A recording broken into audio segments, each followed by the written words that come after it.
Amazon's AWS sales may be flattening. The existing quarter right now, the third quarter. So didn't necessarily call a bottom, but a stabilization, which could be good for those investors looking for signs of that. He also mentioned consumer behavior similar to what he saw at the beginning of the year, and that household budgets are still tight and people are trading down. And the last one, he talked a lot about some of the efficiencies that they've implemented this year, especially in terms of its logistics and regionalization. He said that they're pleased with progress, but sees more opportunity to drive cost efficiency. Back over to you guys. Yeah, that stabilization in AWS in particular, really in focus for the street coming into this print.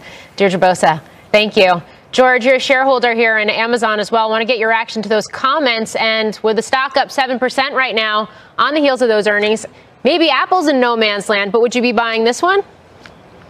No, I wouldn't. I bought it last October, November, and I still am not ready to write call options against the position and cap it on the upside. I think that the street had basically, as was said earlier in the program, handicapping Amazon a lot more than Microsoft and Apple and NVIDIA and some of the others. So I think it may have a little more room to run up here right now. So they were pleasantly surprised. And I think the way the company had been sandbagging results and the way the street had been kind of mediocre on the prospects for it, that we probably got some room to run right now, which is great. But I wouldn't count on a huge run. All right, George C., thanks for joining us. Thank Double you, duty today. All right, we got a couple more earnings to hit. Dropbox and Fortinet. Kate Rogers has those numbers. Hi, Kate.